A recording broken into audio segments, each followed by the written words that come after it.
অনেকে আমাকে মেসেজ দেয়, ভাইয়া 3-4 ঘন্টা ঘুমাই, কিভাবে এত এনার্জেটিক থাকেন? That's very wrong man.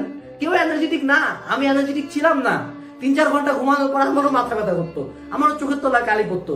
আমি এমনই অ্যাবনর্মাল প্রাইভেট পড়ছি, এমনই পড়াশোনা করছি যে আমি অজ্ঞান হয়ে গেছি। নামাজে দাঁড়াইছি, নামাজে দাঁড়ায় ধূপ করে পড়ে গেলাম। আমার বাপ মা উঠে গ্লুকোজ খিলাইলো, আমি তারপরে উঠে যাই গ্লুকোজ খাবার পড়তে বসছি। That's giving it your all.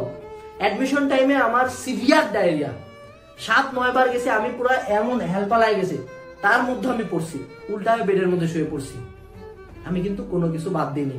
আমার এমনও টাইম গেছে অ্যাডমিশন সময় আমি 6টা করে কোচিং করেছি, সকাল 9টার দিকে বের হইছি, রাত 9টার দিকে বাসায় ঢুকছি, ফার্ম গেটের পুরা গলি টলি ঘুরে পরীক্ষা টরীক্ষা দিয়ে আসছি।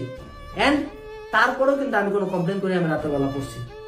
স্যার ভাইয়া আপনি নিজে খুব পার নিচ্ছেন না, আমি নিজের একটা উদাহরণ দিচ্ছি যে পরিশ্রমটা কোন লেভেলে হয়।